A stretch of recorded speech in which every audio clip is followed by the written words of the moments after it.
Morning again, everybody. Happy third day of the dialogue. We're going to get started in just a moment, so if folks could quiet down and take their seats. We'll be joined today by another remote presenter. So Brandon Keim is going to be moderating this event from the sky up there. So please join me in welcoming Brandon and the rest of the panel. Stuff White People Like.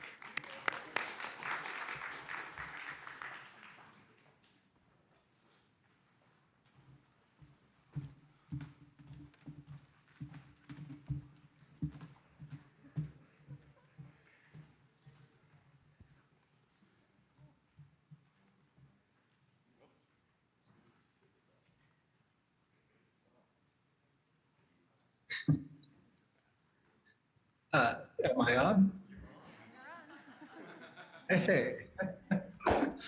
Oh, good morning, everybody, and evening and afternoon, and whatever time of day it is where you are. I really wish I was with you all there in California. But on the flip side, a few generations ago, a setup like this would have been literally inconceivable. So I think I'm just going to focus on the magic of it and how happy I am to be with you in whatever form I can be.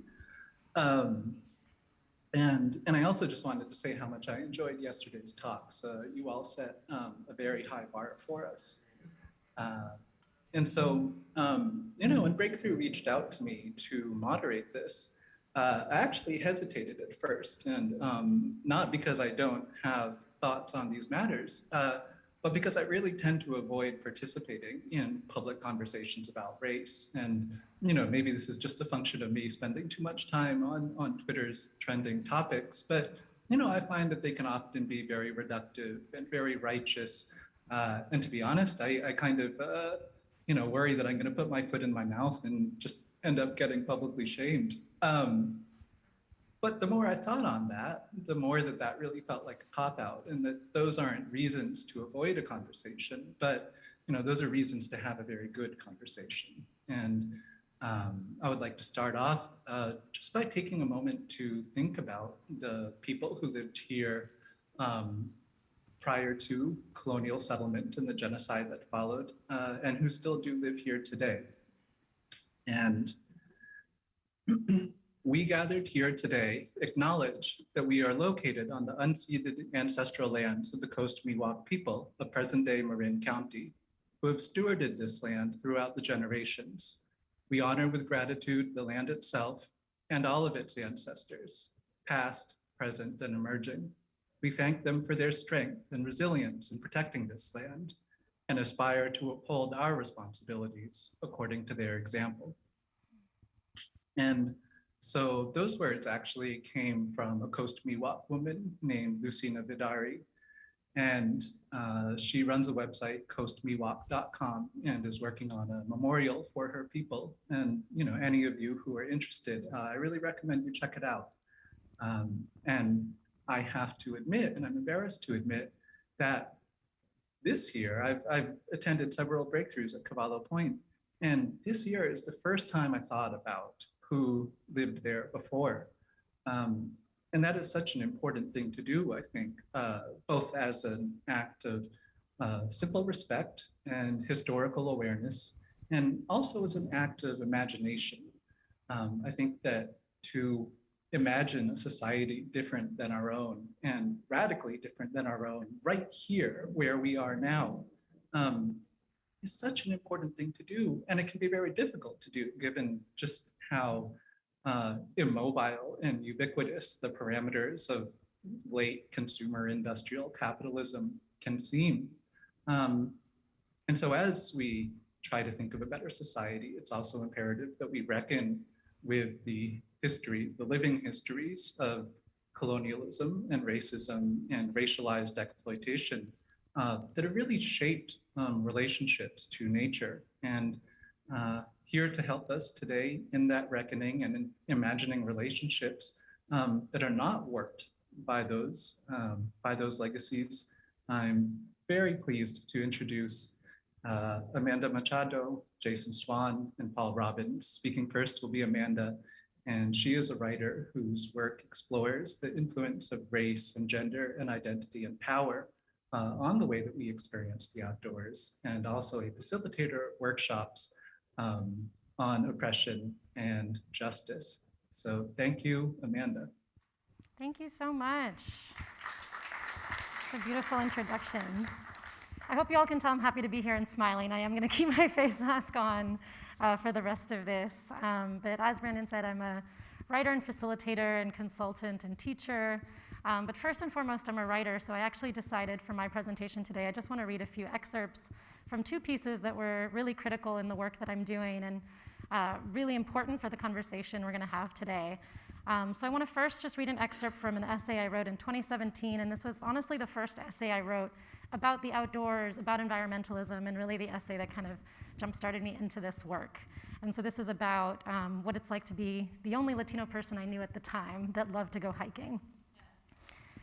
After 3 days hiking in the Ecuadorian mountains, I arrived at my aunt's house in Quito, wearing stained cargo pants, my dirty socks stuffed in one side of my backpack, and my sneakers hanging by the shoelaces from the other. I didn't need my aunt to say what I already knew. As a Latina woman, showing up like this was at best surprising and at worst inappropriate. Since I was young, I was told a lady always looked bien arreglada. That meant iron blouses, maquillaje, polished shoes. And yet there I was, standing at my aunt's door in dirty clothes. I spent a large part of my early 20s worrying about what moments like these meant. Could I honor my identity as both a Latina and a person who loves the outdoors? I tried hiking for the first time at 19 years old because my university's outdoors club sponsored a backpacking trip at a discount. The trip took us on a 4-day trek through the White Mountains in New Hampshire. Everything about preparing for that trip felt foreign to me and my family. Since we had no clue where to buy gear, my mother bought my hiking shorts and wool socks at an Army surplus store that sold used clothing for under $10. Unclear of what water-resistant meant, my dad offered his 1980s windbreaker as my rain jacket. I bought my hiking boots a few weeks later while visiting a college roommate in her home state of Maine, where she introduced me to LL Bean and helped me pick out my first pair. On that trip, there were also more firsts. My first time using a compass, my first time cooking with a camping stove, my first time drinking water from a stream, my first time digging holes for my poop and storing the toilet paper in a plastic bag. But perhaps most significantly, it was my first time carrying everything I needed to survive on my back while walking for days in the middle of nowhere. Though everything else felt new and different, something about that somehow felt natural, as if I had been meant to do this all along. Just gonna skip a little bit. Even when my family had the financial means, outdoors culture still conflicted with the persona they had worked so hard to create. Whenever I'd tell my parents about a backpacking trip in the wilderness, my parents joked about the irony. As immigrants, they had worked all their lives to ensure I had a roof under my head and presentable clothes to wear. And now I was intentionally choosing to sleep outside, wearing clothes covered in dirt. With the stereotypes that endured already, many Latinos I know felt the need to prove they lived comfortably. I knew Latina women who manicured their hands, specifically to give others the impression that they never had to work outside. And I knew Latinx families who hesitated to book hostels or camp when they traveled because they feared it implied they couldn't afford a real place to stay. Culturally, you can't get interested in going off the grid when you're still trying to prove to people that you can afford to live on it. So then this all changed when I traveled in Ecuador. So I want to skip over to that part where later on, through traveling in South America, I would meet more Latin Americans who were climbers, hikers, kayakers, mountaineers, whitewater rafters. Something about seeing these people from my family's culture in water-repellent rain jackets, quick dry shorts, carrying headlamps and camelbacks felt not only empowering but deeply necessary. Limiting outdoors culture to a white people thing seemed more arbitrary and inaccurate than ever before. Once outdoorsy looked Latin American, everything about it suddenly changed. I realized during that trip that if anything, my love for the mountains makes me more connected to my culture rather than detached from it. For Latinx people from families in the Andes, hiking is in our blood. In pre-Columbian South America, the Incas used to employ runners known as chasquis to hike across the Andes, delivering messages and food from one city to another. When the Inca emperor in Cusco requested fresh fish from the sea, the chasquis would run through the mountains all the way to Lima and back in less than 2 days. The people I met while traveling in Peru carried on that tradition. In Cusco, when I signed up as a tourist for the 4-day Inca Trail, many locals told me they had run the same trail in under 48 hours. Our porters on the Inca Trail hiked the whole thing in sandals, while carrying at least 3 times the amount of weight I did. While hiking in other parts of the Andes, I still often passed indigenous people, notably they were most often women, using the same trail to lug and transport crops or materials or to simply get from one place to the next. These experiences reminded me that before hiking became a hobby and a tourist attraction, for people from my culture, it was simply a need. And before people in the United States shelled out $300 for Gore-Tex boots and Under Armour, people from my culture made it to the peak with a poncho and chanclas. I think I have a little bit more time, so I'm going to read one more excerpt from a different essay that I now wrote just last year, right before the pandemic started. And this essay was the culmination of the first one, right? I wrote the first one just to find other friends, other Latino people who liked hiking, and I thought maybe if I publish this essay, I'll meet some of them. And that turned into a whole career working in the environmentalist and outdoor industry and meeting hundreds of people like me who were searching for that kind of community. And so this culminated in last year, right before the pandemic, going on the first ever all-POC backpacking trip sponsored by the National Outdoor Leadership School, NOLS. And so we did a 9-day backpacking trip, all POCs in the Gila National Forest. And that just completely transformed then what I thought backpacking culture could look like. So I just want to read a short clip from there. Unlike on other trips, the first thing I noticed wasn't the scenery or the heft of my pack. It was how different backpacking felt when white culture was removed from the experience. Within minutes of setting out, the group started talking about the history of the indigenous groups whose land we were walking on, including the Mogollon and Apache communities who had stewarded the places we walked through. We traded stories about racism we'd experienced outdoors, sharing the many ways the traditional outdoorsy representation had failed us. We used the term white supremacy dozens of times, sharing the systemic ways we'd seen white culture valued over others. For the first time, I didn't feel like I had to soften or adjust my stories, opinions, or word choice to make others feel comfortable. For the first time on a hiking trip, I could speak openly about my own experiences. Surrounded by people of color, our relationship with time also changed. Early on in the trip, and pretty naturally, we all sort of subconsciously and unofficially agreed that we weren't going to prioritize being on time above things that were more important, said my leader, Rosemary Saul. She worried that letting go of the schedule might cause group morale to slump, but then she saw how folks were falling into these long, meaningful conversations. We shared stories of our family history, diving into topics like mental health, sexuality, assimilation, all over morning coffee. Letting go of time made space for being more vulnerable. It wasn't inefficiency, Rosemary said. It wasn't the fact that we were disorganized or the result of some lack of skill. We all just naturally prioritized building relationships.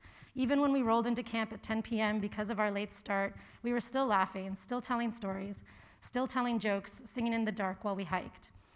Marianne Thomas, a 30-year-old hiker in our group who later wrote about the experience, called it a glorious act of world building.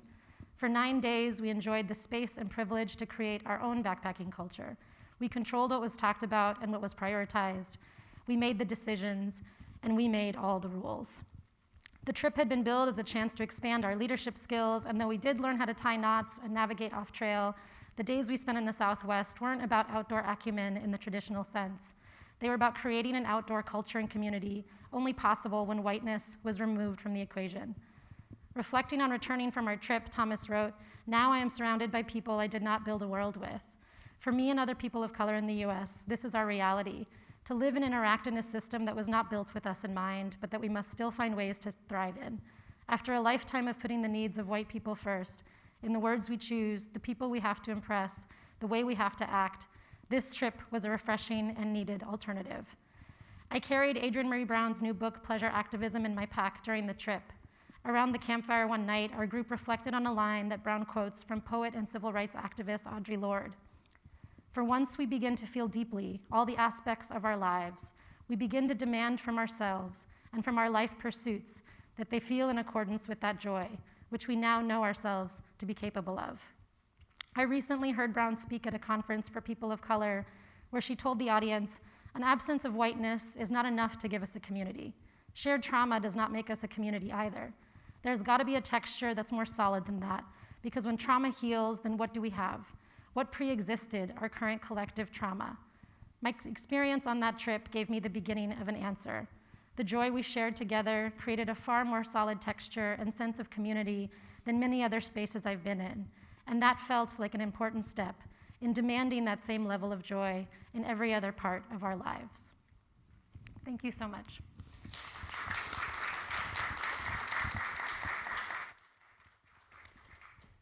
Thank you, Amanda. That was a lovely note to conclude on. And next, I would like to introduce Jason Swann, who is the founder of Rising Routes and a policy analyst for Western Resource Advocates. And Jason actually just in June presided over the signing into law of the Colorado's Outdoor Equity Grant Program, which will increase access to the outdoors for underserved people. And I just got to say, in a moment like this, when it's so incredibly difficult to have a legislative victory of any sort, I'm really excited to hear how he did that. Thank you, Jason. Thank you.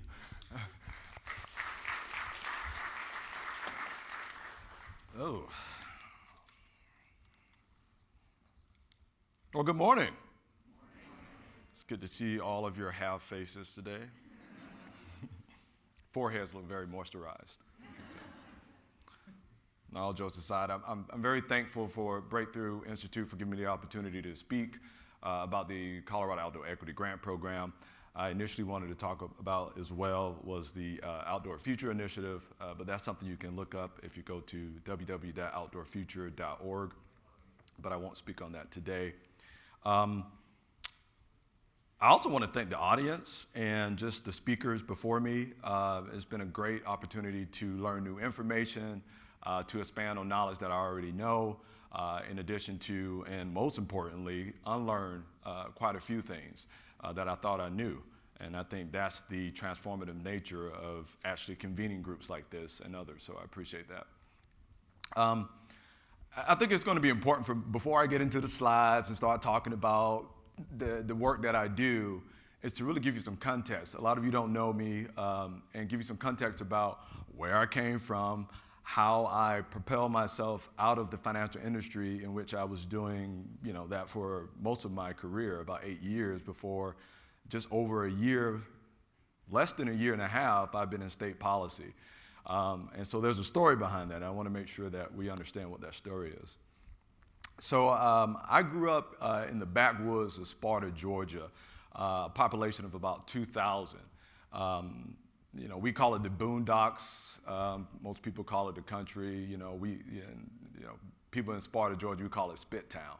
And so, because usually what we say is people spit on it and go to the next town over.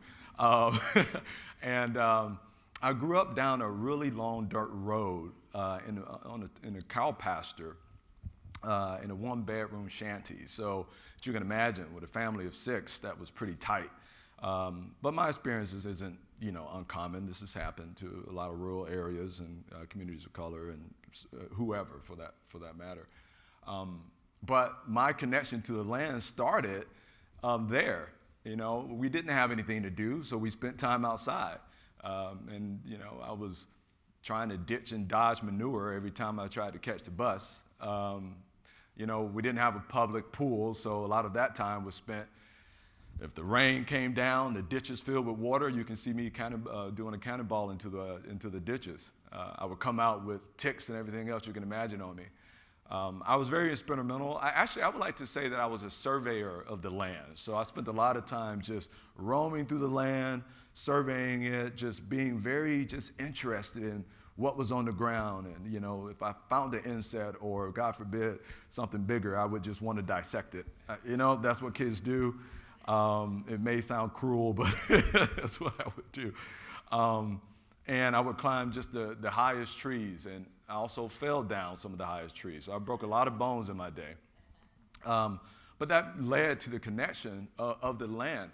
I think I took it for granted because as I got older, I spent a lot of time in corporate America, right? Got back to finance, started working with a lot of affluent people and helping them get richer. And I really got away from nature. And then an incident happened. And I want to really test the room here because a lot of you were like me, maybe some of you still are, back in the day, where I saw when somebody got hurt or hit, on the news, somebody got shot by a cop, somebody got beat up by a cop or thrown in jail, whatever the case may be. I usually reverted back to the fact that I thought it was their issue. I thought they did something that would deserve what the cops gave them, because I had no reason to distrust the system. I had no reason to distrust cops. I've always respected them. I've always been an upstanding citizen. I've always done what I needed to do to stay out of trouble. I've never been in trouble before in my life. When I got to Nebraska, unfortunately, I was beat up, thrown in jail, and accused of something I didn't commit. I spent a year trying to fight the judicial system before charges were eventually reduced but not dropped. As you can imagine, if you're in the financial field of your U4, it would say that you've been charged but not convicted of a crime. It's public information. It hurts your career, no doubt about it. And so with this information, I woke up to the disparities of the judicial system. I woke up to the disparities of policing. And it made me understand that, one, I don't have any bad feelings about what happened. It's probably the worst, best thing that happened to me.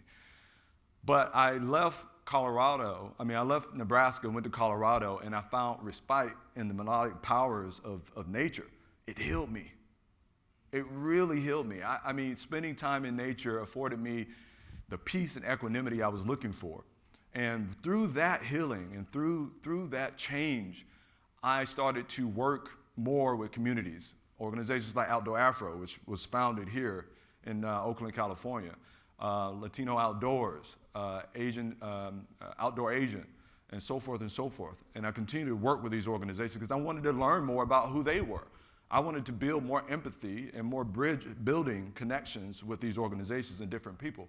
Because that day, that cop made a decision, not knowing who I was, not knowing, not empathizing with who I am as a person, and made maybe a biased decisions about who I was. So that brings me to why this is very important to me.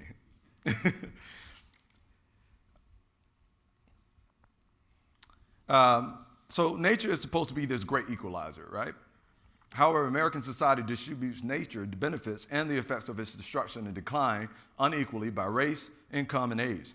Systemic inequalities for racial and economically marginalized communities historically included laws barring people of color from national parks and natural places, redlining or forced migration, and limited access and ownership of natural spaces and communities.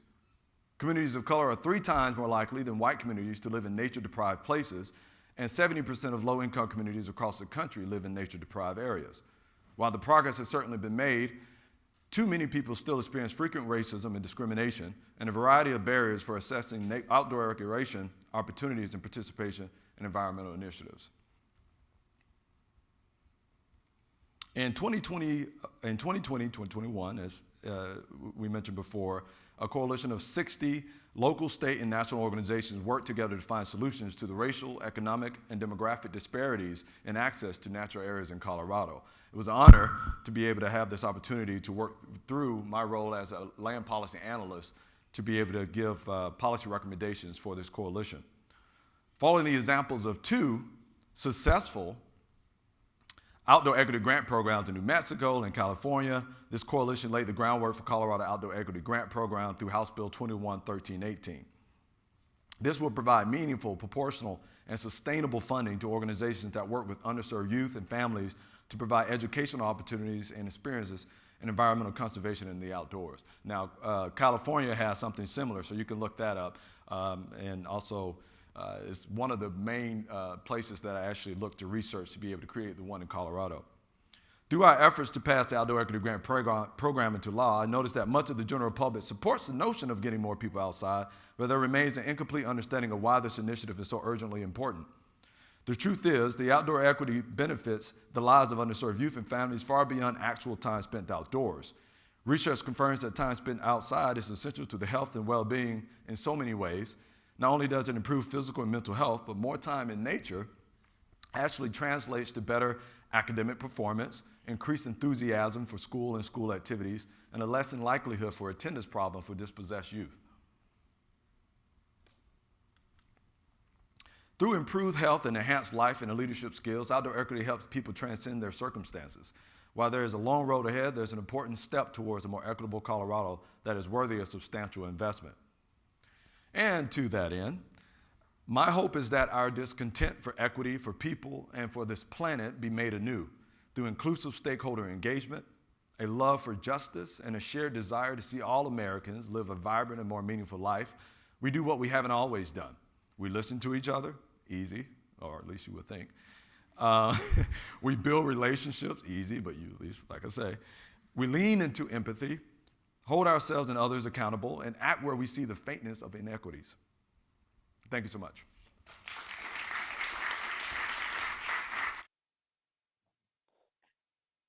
Thanks, Jason. You know, that example of turning a personal trauma into service to community is really an inspiring one. And next up, we have Paul Robbins, who is one of my own conservation icons, to be honest. And he is also the director of the Nelson Institute for Environmental Studies at the University of Wisconsin, where he and they help the rest of us deal with rapid environmental change in a rapidly changing world. All right, thank you. It's a really huge honor to be on this stage with these folks. So when they asked me to come, I was like, oh, I can't do this, but I'm here. They surpass my expertise in every way, as you can see. So I'm gonna stick to what I know, which is thinking a lot about the relationship between genocide and conservation. And specifically, I'm interested in John Muir's last publication. This is gonna seem obscure, but it's not. You should read this. This book, he had your childhood. John Muir had your childhood, and he had it in Wisconsin. He's not from California, people. So he's a son of a Scottish family that settled in Wisconsin in the 1840s. And his last book, which he writes on his deathbed, is about his childhood. And why is this an unusual book in his over? And the answer is, Indians are everywhere in this book. He rambles down Indian trails and observes native hunters and describes native landmarks. Why is that unusual? It's because he's justifiably famous for absolutely purging and eliminating native presence in all of his accounts of the places that we understood to be wilderness, places only recently, right, removed from the control of native peoples. He's complicit, essentially, as a settler, right? So what's up? Why all these Indians on his deathbed? And, sorry, I'm just a little nervous. And he's famous for disparaging native peoples. He described them as dirty, deadly, and lazy in his writings. And he wrote that they have, and this is a quote, no right place in the landscape of wild California. Those are his words. So what's this reconciliation? What does it mean? And I think history and geography tell us a lot. I'm a geographer, so I'm going to show you a map. If you're writing about the 1840s in Wisconsin, you kind of can't miss the Indians. They were only removed about 5 to 10 years before. You can see the Muir homestead here at Fountain Lake, right there near Portage, Wisconsin. So a little geography lesson. This is the center of cultural exchange in pre-settlement period. Because if you put in a canoe on the St. Lawrence Seaway, and you go up through the Great Lakes, you can make your way all the way up to Lake Winnebago that you can see to the northwest, then down into the Wisconsin River, over to the Mississippi, and head down to Louisiana, and you only have to put your feet on dry land for 3 miles. And that's at Portage. This is the epicenter of native culture. Menominee people, Ojibwa, Sauk and Fox, Ho-Chunk people, known then as Winnebago. So obviously they're here, and that's why they appear. More poignantly, the lands that the Muirs settled were ones whose final fate was decided in the very violent, decisive Black Hawk War, the last resistance of native peoples east of the Mississippi. That event in 1832 began when Black Hawk came over to take lands that had been ceded, and they wound up getting killed. And 600 non-combatants were murdered at a town that is still known as the town of Victory in western Wisconsin, trapped between the military and gunboats on the river. I mean, it was a traumatic memory still in the landscape, right, at the time of Muir's settlement. So what does all this mean? We would argue, Sarah Moore and I in the paper, that what it means is national parks come from the submerged urge to reconcile that history without acknowledging it. The national parks are, in a sense, restoration without restitution. And insofar as we can't ever remember what we choose to forget, it announces itself through acts like the founding of national parks, state forests, and the like. So there's a relationship. So what does this mean for practical terms, just policy? So there's the Menominee. I should point out that the Ho-Chunk, Menominee, all of them were removed from the land, but they came back. They're there now, and they're there in force. They walked back, they canoed back. They were sent to Nebraska, actually. And they came, and they didn't like it there. And so they came back to Wisconsin. So in practical terms, what does this mean for the recent calls to be more inclusive? There's an image from Bad Axe, which is called a battle, but I think it's a misnomer. What does this mean about the call to be more inclusive with Native voices in public lands management? Can the United States return land to Native people? And the simple answer is, yeah, sure, we do it all the time. I mean, the Native leadership and co-management of public lands is you can see it throughout the country. Brandon mentioned that it occurs in Maine. It certainly occurs here in California. Controlled burns throughout the Bay Area are being conducted in cooperation with the Amamutsan tribe, who do not hold federal reservation land, but whose ancient practice of prescribed burning is part of their sacred tradition. This is a very productive relationship between the Amamutsan and CAL FIRE. And of course, Canada, co-management's the rule, not the exception. It's happening all the time. It's a thing. So why not do it? I want to put two considerations as I close about where we need to be cautious as we move forward, really inspired by my understanding of this settler problem of how white people reconcile their relationship with Native expulsion. So while environmentalists in general terms embrace this idea, sounds all nice, they tend to do so, I would argue, with a romantic notion that the tribes are going to manage the land the way white settlers want them to. And true sovereignty means no such thing. The environmental community needs to be ready for sovereign Native communities to make management decisions environmentalists may not always like. That's just how it is. It's called sovereignty for a reason.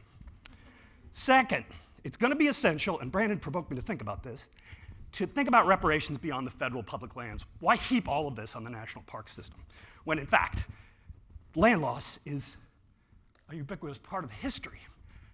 So the Lincoln Morrill Act that founded the land-grant universities across the United States were funded by land taken from Native peoples and then deforested. So Cornell University is sitting on money that came from California Native nations. What does a reparation with a geography like this look like? Right? How do we manage those relationships in ways that will be conservation positive and socially just? And I do not have an easy answer for that, but it's certainly going to transcend just talking about the national park system. It's everywhere. You can go to this database from the High Country News, and you can look up whatever university, whatever land-grant university you'd like, and you can see whose land was stolen to make it happen, including Davis. So I'm going to close simply by saying that murder and genocide are part of modernity, like it or not. But so too is conservation and the urge to protect land. And I think an eco-modern vision, I'm thinking about it, Ted, is one that accepts both facts about this heritage and about our future. So modernity means living with those contradictions. And even after reading Muir, I think I'm still down with the project. Thank you. Got the shakes up there. I got the shakes. Thanks so much, Paul. And that was great. And I hope we have time to come back to Muir. And if not, I would love to have a conversation about him with you, because I think he is such a fascinating and complex character and so relevant to today. I just wanted to kick off the conversation here just by referencing a study that came out a few years ago, and was conducted by psychologists who had surveyed a nationally representative sample of Americans on their attitudes to the environment and what they thought about how other people felt about the environment. And what they found is that across the board, pretty much everybody cares a great deal about the environment, but everybody also thought that really environmentalism was just something that rich white people care about.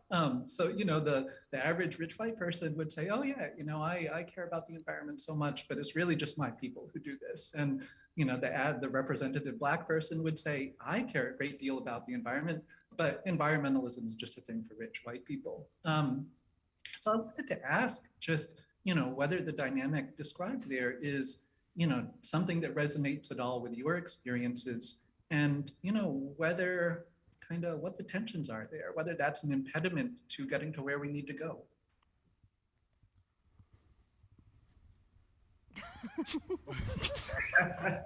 or if it does not resonate at all, do not hesitate to say so. We've got other questions. Can you hear me all right? Yeah, you can. All right. I work on the ground. I like to say a lot of my work is grassroots. Building coalitions. Like I said, you can't build 60+ local, state, and federal organizations unless you or somebody else or a large amount of people on the ground trying to encourage people to be a part of the conversation to create policy on a state level, because it's going to affect everybody. And what I've seen is a rising of organizations. I mentioned a few, like Outdoor Afro and Native Women's Wilderness, which is another one, even my own organization, Rising Routes. But what I've noticed is that as I continue when I first got into this space, let me even go back a little bit. When I first moved to Colorado, I joined Colorado Mountain Club, predominantly white, and that's where I wanted to learn all about the outdoors. They taught me everything, right? How to survive outside, how to be, wilderness first aid, have your woofer certification. I got all that through a white-led organization, and I'm very thankful of it, very thankful. A lot of those individuals were, conservationists, environmentalists, and did a lot of work in the outdoors. And through that, I felt a need that, to be in, or at least have some type of affinity with my people and try to seek that out, right? So that's when, I decided, and I would even say what I lacked with that group was this ability to connect on a more personal, relational type of way, to not only talk about the issues that are in my community, but also just to build relationships, right? A lot of people with a lot of knowledge, or kind of some, not everybody, but at least in my experiences, were gatekeepers to that knowledge. And so it was very hard to, put myself in a position where I could get more skills because they've already, had their group of friends and things like that, and it was hard to try to, impede on that. And so I started seeking out other organizations. So to answer your question, I've found a variety of organizations throughout Colorado and this nation that do a lot of work on the ground to fight climate change and to bring more equitable access to the outdoors. And I don't think they view it, they certainly don't, they know for sure that they've been excluded from the conversations historically. And so they spend a lot of their time trying to actually fight to be in those conversations, right? Even now with policy legislation, you see a lot of the larger green groups, TWS, the Wilderness Society, or you may, the Nature Conservancy, or so forth and so forth, that are actually part of even Western Resource Advocates, that are largely part of that conversation. And to your question, I mean, I'm the only Black person that is in my organization, right? So, so it's you can see people doing it on a more local level as opposed to the more state level. So again, I think I had to, on a grassroots level, find those organizations, figure out what they do, bring them into the conversation. Hey, we're thinking about this idea, get involved. And once you do that, their agency improves. I think certainly they do care about it. They certainly do care about it.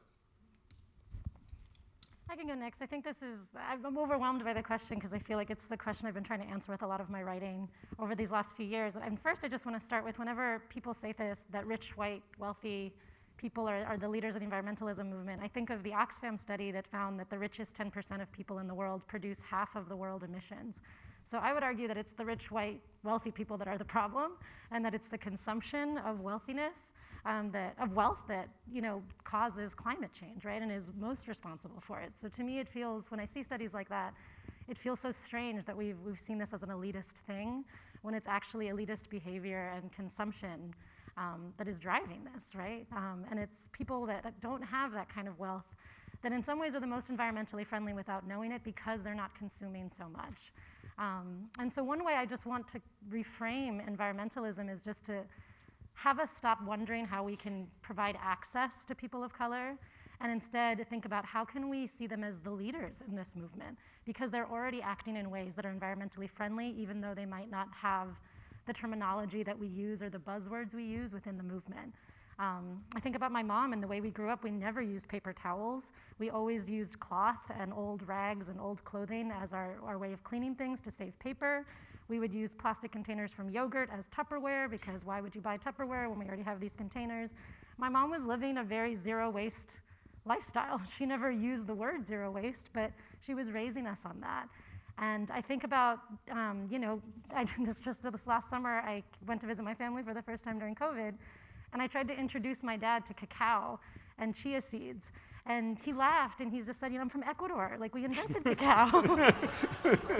I grew up next to chia seeds. We would grow them, and we would eat them. And, it just makes me realize that before they were superfoods, they were just the foods my dad ate, and they were the foods that everyone in Ecuador ate before, the United States came in and began buying up land in Ecuador to farm that and to sell it as a superfood here.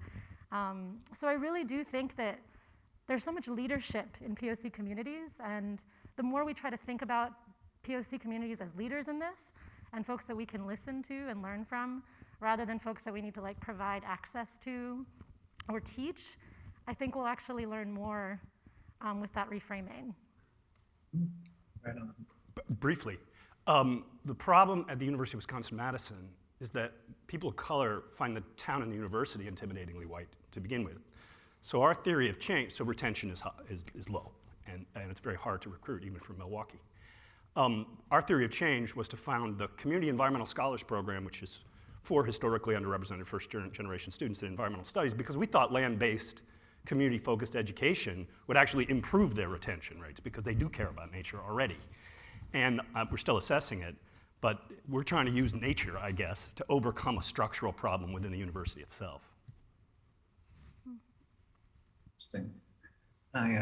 So I want to come back to the sort of philosophical aspects of how nature and the outdoors is understood. But just before we do that, and this is something that you had spoken about, Paul, in the conversations prior to this. And I just wanted to ask, so I live in Maine, and I know a lot of poor and working class white people who are really alienated by conversations about race and about justice, that do not pay attention to the lived experiences of poor and working class white people. And, honestly, I think that's why Susan Collins got elected.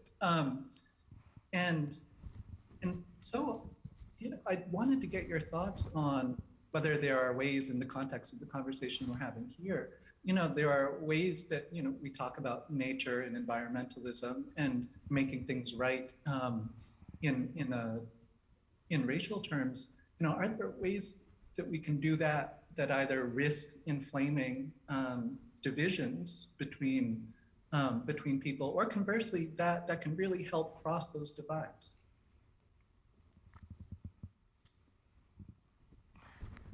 I spent a lot of time in red counties, upstate. We were discussing this. And I think there is a real sense of alienation, that is genuine. And I'm not sure if the conversation about race make it worse or better, but if you're going to honor the ontologies of Ojibwe people, while you're at it, you might want to honor the ontologies of local dairy farmers, white dairy farmers, who really do feel like they're not being included in the environmental conversation in our state, even though they're deeply invested. They fish the trout, right? They're the hunters. And so I certainly think we got a class problem and not just a race problem.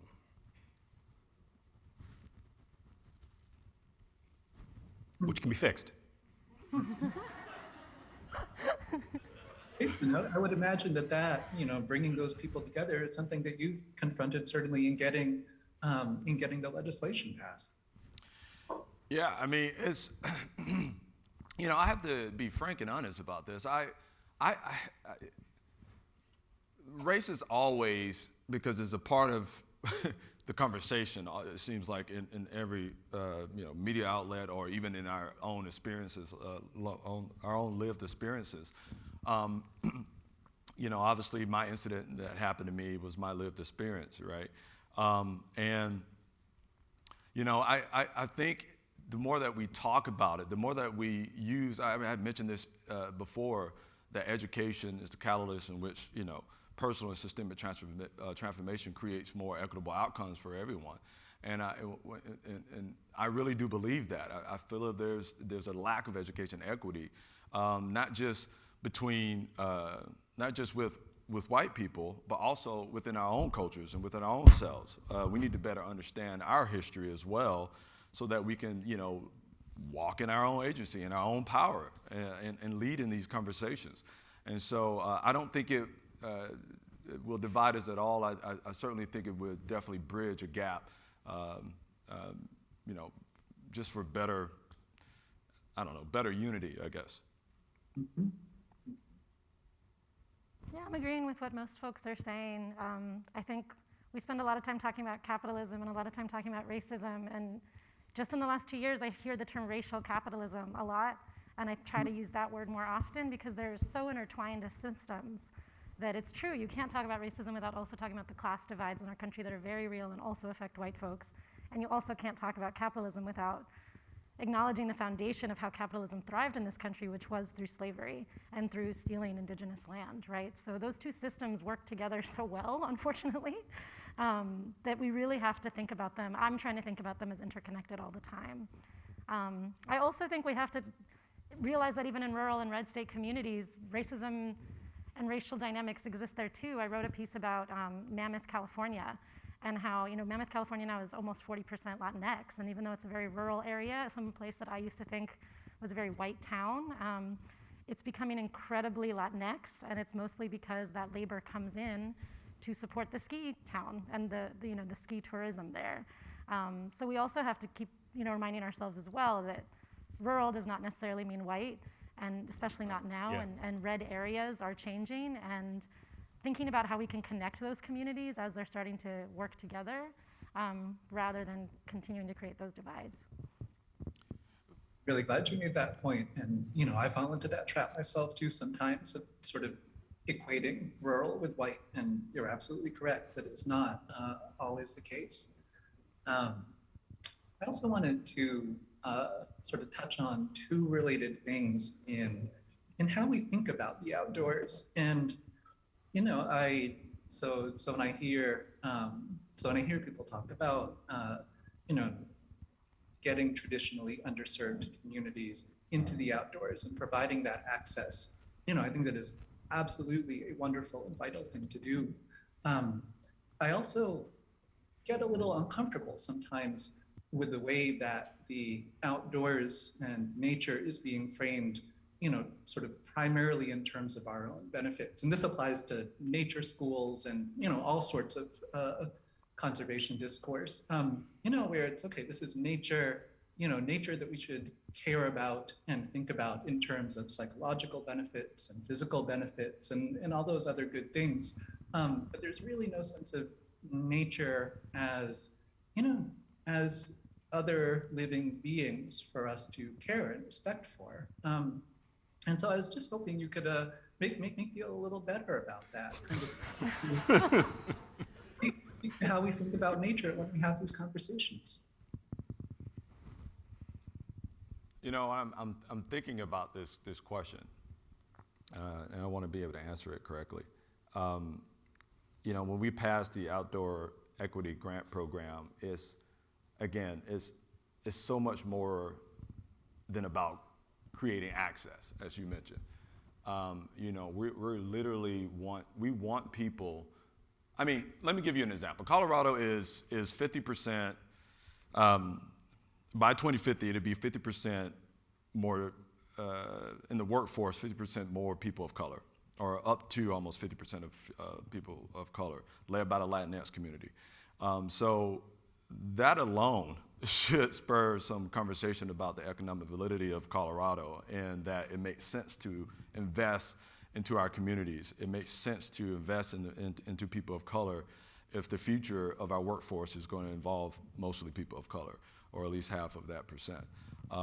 And we saw a need that, one, if we don't do that, what's going to happen to the next stewards of our land, water, and air? And so this is very important for us to make sure that we increase access not only to the outdoors, but also to the educational benefits of conservation, environmentalism, understanding all of that information, and have pathways to internships, externships, and things like that to make sure that they're ready to get into this outdoor industry and in the field. And I hope I'm not trying to revert change the question, but also, I just look at right now, you can look at the stats, right? There's, 13% of black people in this country, and they only make up for 1%. And that's skewed because stats are skewed when it comes to this, because they don't really keep great stats. So they make up about 1% of the national park visits and the U.S. forest visits. And then the same with the Latinx community, they make up 17% of this population and only make up less than 7% of the national forests and U.S. And national parks and U.S. Forest Service visits. So we see this as a concern. I mean, it should be a concern for a lot of people who are invested in the outdoors and preserving and conserving what we hold near and dear to our hearts. So it makes economic sense as well. So we protect what we care about, and we care about it by getting out there. Is that what you're saying, it sounds like? We protect, pardon me? Oh, we protect what we care about and love, and we come to care and love by getting out there. Absolutely, 100%. We did a survey in New England for the Forest Service several years ago, asking, have you been out in the woods in the last 12 months to get stuff or do something? And the percentages were wicked higher than what you just, the level of outdoor participation by African American, Latinx populations was super high. People are out in the woods. We're just asking the wrong question. They're out there already. So. That's interesting. Yeah. Actually, very maybe directly connected to that about the sorts of questions that we ask. So there's been a lot of conversation in kind of the academic side of things these last few years now, sort of, critiques of the way that nature for most of that mainstream environmentalism and conservation has sort of framed nature with, pristine wilderness as the ideal. And, sort of the goal is always to get out there into an idealized nature, which exists somewhere else than where you are. And in the process, the argument goes, really neglecting the nature and the non-human world that exists all around us. And, in these, listening to the conversation here today about, about getting out there, about getting outdoors, it still feels like it's very much concentrated on, those experiences of getting into national parks and getting into, to wild spaces, which again is something I love and I think is hugely important. But I wonder if, it doesn't also risk kind of reinscribing that dichotomy between good nature and bad nature, and sort of maybe makes it a little easier not to pay so much attention to what is around us. Yeah, 100%. I think the pandemic for me drove this home. Being at home, having to take the same walk around the same block every single day, just made me notice there were certain flowers. I was like, oh, I've seen these flowers a lot, but I've lived here for 4 years. I never looked up what they are. I never realized they grow everywhere on this block, but they don't grow on that block. And just that curiosity came back of realizing the nature that exists within my own city. I live in West Oakland, and during the pandemic, I became aware of the lead problem in West Oakland. I don't know the entire history, but The city dumped a bunch of lead in the land there back in the early 1900s. They never cleaned it up, and so now every house in West Oakland has to get tested for lead, but the city refuses to pay to clean it, so you have to pay for it yourself or just live in a backyard with lead. My backyard, what we did is we just had to build a fence around the area that has lead in it and just not go there and not allow kids there, and we just put all of our garden and everything else on the other side of the backyard. So it just makes me realize, I also realized during the pandemic that West Oakland is 2 degrees warmer than other parts of Oakland because it has such less trees. And among other things, and more air pollution and all those other environmental factors that are specifically targeting that neighborhood because of its history. So to me, it's just become really, really clear that nature exists everywhere and we're living within it all the time, and me in my hammock in my backyard in the part that doesn't have lead is me experiencing nature. And all this accumulates, right? It's not only about preserving national parks, it's about preserving people's backyards and people's neighborhoods, right? And seeing how that affects our daily lives every day. I think, I was just thinking the other day that everyone always wants to live in a tree house, but really all of us live in tree houses. All our houses are made of trees, right? Our houses are made of wood. So why don't we think of it that way? Why don't we think of ourselves as look at how many trees had to be put here to make this shelter for me, right? I'm living in nature right now in this city. I never thought about it that way until the pandemic. So I'm really trying to reframe that in my own thinking right now. I love that. It's funny because I think about redlining and forced migration into specific areas in cities and how that concentration has created heat maps or heat islands rather, and the temperatures could be 10 degrees even higher, which is crazy, right? Did they even think about, as opposed to having some and it's crazy to see how one area of Colorado or Denver particularly is just no green spaces, and then you go a couple blocks down into a nice neighborhood and they have all the green spaces and everything you can think about. And so in that regard, I think there could be a push, and I know federally there are some pushes to create more green spaces into these areas, but then I'm reluctant because I'm like, if you're going to go to a community, you need to ask them how they recreate. What do they enjoy doing? You just instead, you could use a green space over here.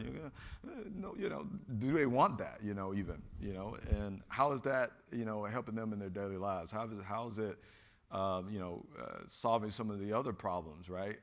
Like access to good food, or there's a lot of food deserts, or ensuring that these communities have water and and more than anything, just safety.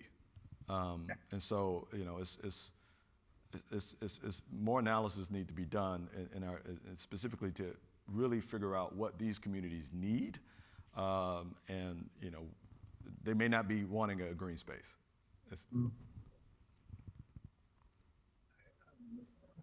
So we'll be going to audience questions in several minutes here. But if I might indulge myself for a moment, I just wanted to ask you, Paul, about John Muir.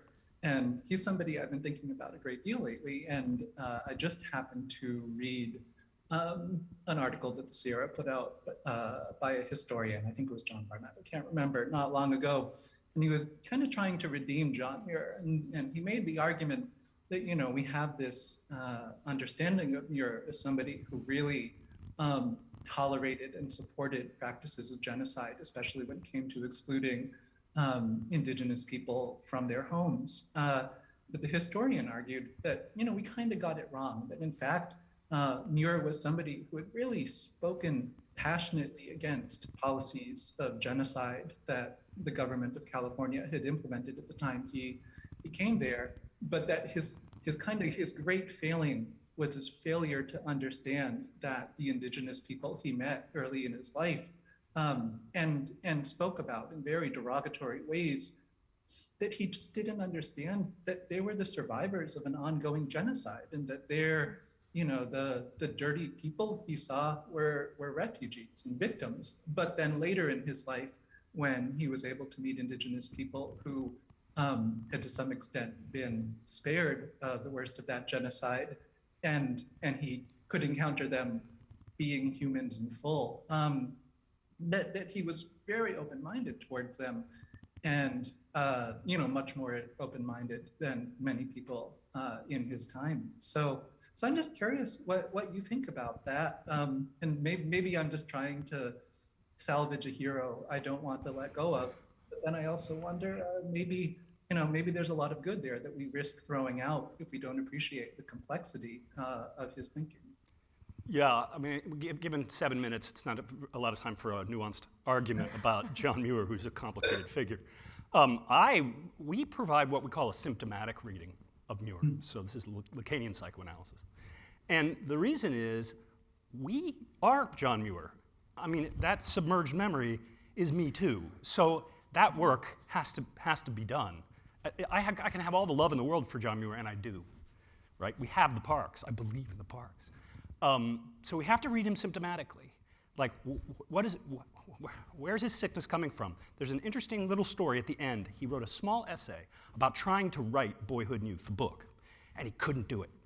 So his friend and sponsor took him up out into Klamath Falls, and he said, go right here. And they couldn't write. So he had a guy, a stenographer, follow him around while he just yammered on about his childhood. Right? It's a talking cure. It's couch work. And so I think you have to read him hard because it would be wrong any other way. But those symptoms, those are my symptoms. That's my forgetting. So I have great sympathy for him. And my friend Kim Stanley Robinson is still pissed that I'm being so mean to Muir. So there's a lot of people who love him who are smart. Man, I wish, as a writer, I wish I could just walk around talking and it was somebody. I know, right? Wonderful. Well, thank all of you very much. And we're going to move on to the audience questions now. All right. Thank you. I want to pull the class thread. So national parks, for poor working class people, like I grew up, we didn't go on vacation. There's no such thing as, my mother didn't have vacation. So you don't go to Yellowstone unless you can go on vacation. So I'd like to, and I'm directing this to all of you, but especially you, Paul, when you talk about the people in Maine or in the woods. See, I grew up going to state parks, city parks, because they were free. And I'd like to hear you on where are the people who are managing the state parks, the city parks, what are they up to now? And are they in this conversation? Because they were extremely important I went to Black Hawk State Park every Sunday. So they shaped my love of nature. And it had nothing to do with the national parks because of class, I didn't have access. So I'm interested in what you know about the local parks people. Thank you. Well, I'm happy to start there. Not all state parks are obviously free. There's a lot of state parks that are definitely do cost, and a lot of state parks that are not in proximity to communities as well. So we have to wrestle with that. But they are part of the conversation for sure. And I didn't mention it, because I mentioned a stat for the National Park and U.S. Forest Service, but for sure, state parks are in every, the Colorado Parks and Wildlife, who manages all the state parks, are in all those conversations. And actually, a matter of fact, this program is actually underneath that agency. So we work really closely with Colorado Parks and Wildlife, and again, with all these communities to be able to come together with them, who CPW has traditionally never had a program list, never had to even think about equity. But it's very promising to see them starting to take up diversity, equity, inclusion, not only internally, but externally in all the work that they do as well. And so we're seeing that happening pretty rapidly, and I'm pretty impressed that they would do something so quickly. I don't know if 2020 was a reckoning for them. I'm sure it was a reckoning for a lot of organizations. And so, they decided to make a move now, which I think is a great business decision. If you're not thinking about these things as a business, I think, you're going to get left behind in the future, that's for sure. Knowing that this country's not going to get any, less black or less Latino or less gay or whatever the case you may want to be. It's going to be more of that. So if you're not thinking about that in your business plan, then I would strongly consider you to reconsider. Thank you for that. East of the Mississippi, we don't really have very many national parks. I mean, that's east of the 100th meridian anyway. And the state park management is where the action's at in a place like Wisconsin. And they've gotten way further ahead, I think, on co-management with Native peoples, for example, than many of the federal land management agencies. I'm trying to finish a book with Dustin Mulvaney on how hard it is for the feds to work with tribes. But the state parks, Kickapoo Valley Reserve in the southwest part of you gotta go. I mean, it's exquisite. That's co-managed between the Ho-Chunk and the state revenue department. So state parks matter, yeah. And those New England respondents, when they said they were in the woods, none of that was probably, much of it was federal land, I wouldn't think. Yeah, I mean, I don't have much else to say. I think just it's similar to what we were saying about, this divide between city and nature. To me, yeah, now you're just making me remember that the park we used to go to every weekend was Lettuce Lake Park. I'm pretty sure it was a state park. I'm from Florida. But I just always diminished it, especially when I came to California. It's like, oh, well, it's not Yosemite, and it's not, But Lettuce Lake Park's really cool. There's alligators and swamps and beautiful cypress trees and gorgeous stuff. But, I think there is this idea that if it's not the big tourist attraction, the big Disneyland National Park, it's not as legitimate somehow. But yeah, I think that goes again from our divide of like pristine, beautiful vacation wilderness and then normal life, where I think it should be much more integrated, like you said. I could just ask a quick follow-up on that to Paul. In Wisconsin, Paul, have the state wildlife agencies or the state conservation agencies made any progress towards being more representative of the broader public in their committee makeup? Not especially. I mean, you're trying to move the needle on. This is exactly why I wake up in the morning worried about this. And they call. They say, send us your students of color. And we're like, oh, God. So they're definitely working on it. Coming back to the tribes, remember, all 12 nations, sovereign nations, have their own land management agencies. And they are active land managers all over the place, and not just on their own reservations, right? On ceded territory covered by the treaties, the federal treaties, which said they got rights. The walleye wars in 1989, 1990 were really bad. Save a walleye, spear an Indian. Things have gotten a lot better. Things have gotten a lot more representative. But if you actually broke it down the percentages of the people who are in those agencies, we have a really long way to go. And should we take maybe one more round of a few questions and allow the panelists to respond? Yeah.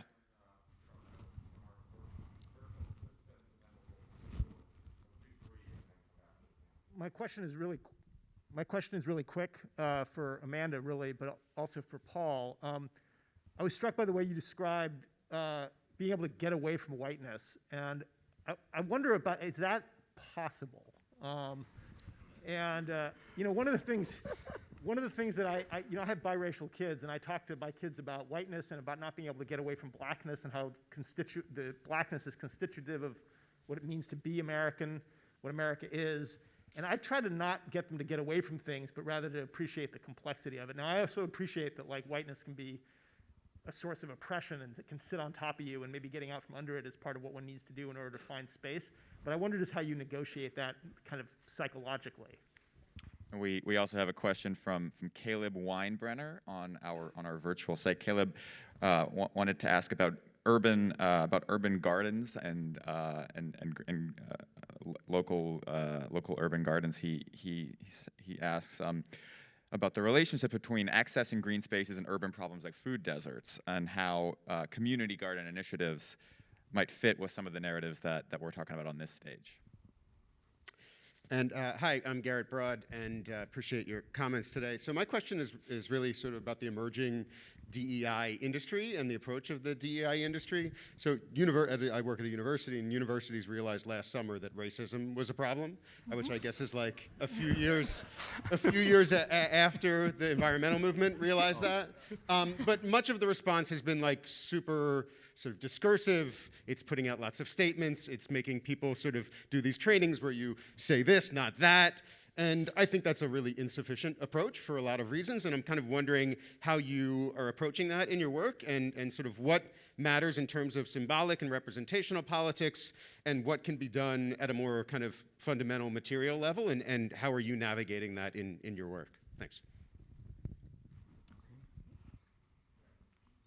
So I can, panelists, would you like me to recapitulate those questions? I want to hear about You're good. whiteness. Yeah. Yeah, did you? No, I won't. I'm not saying anything about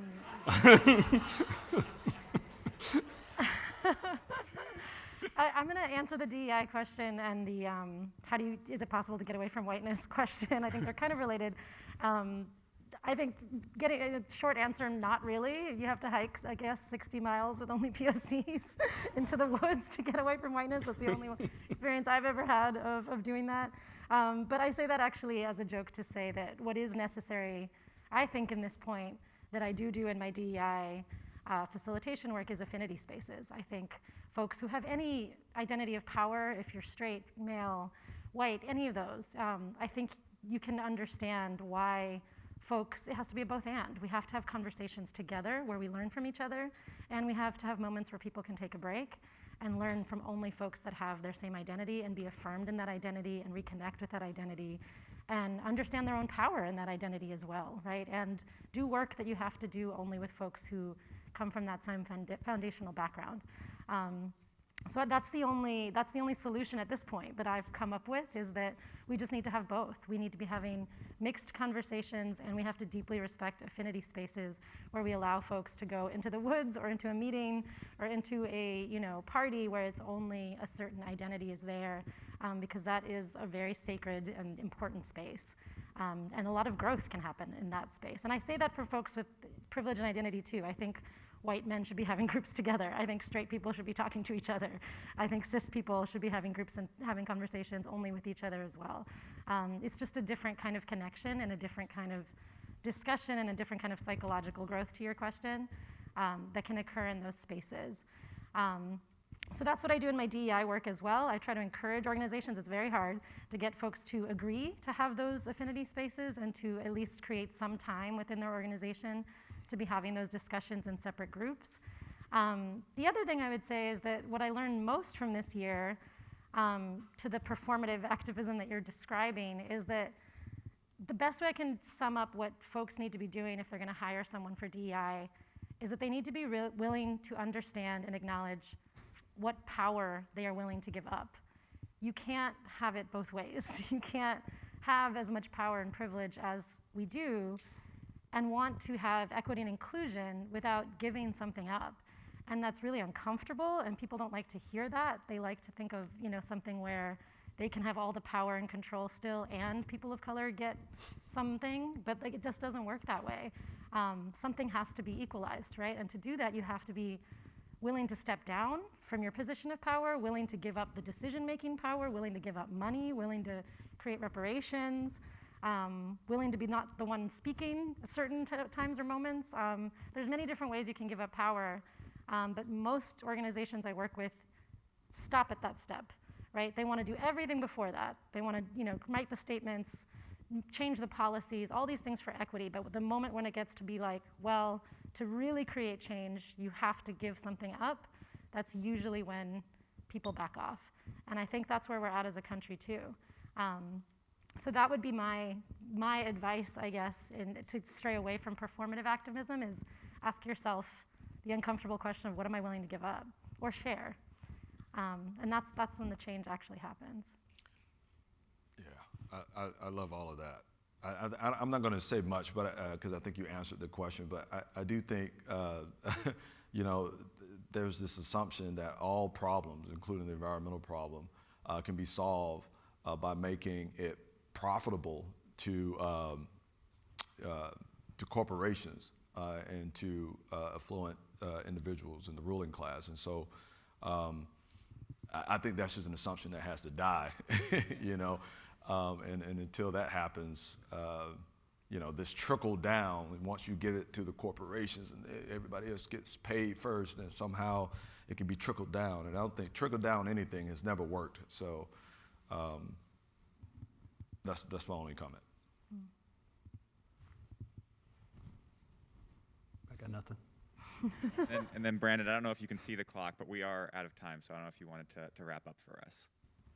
Well, the best way I can wrap this up is just to say that it was fantastic. And I wish we could talk about this all day, but if there are any of you out there who had questions and didn't get to ask them, I encourage you just to follow up and ask the panelists yourself, and let us give them a hand.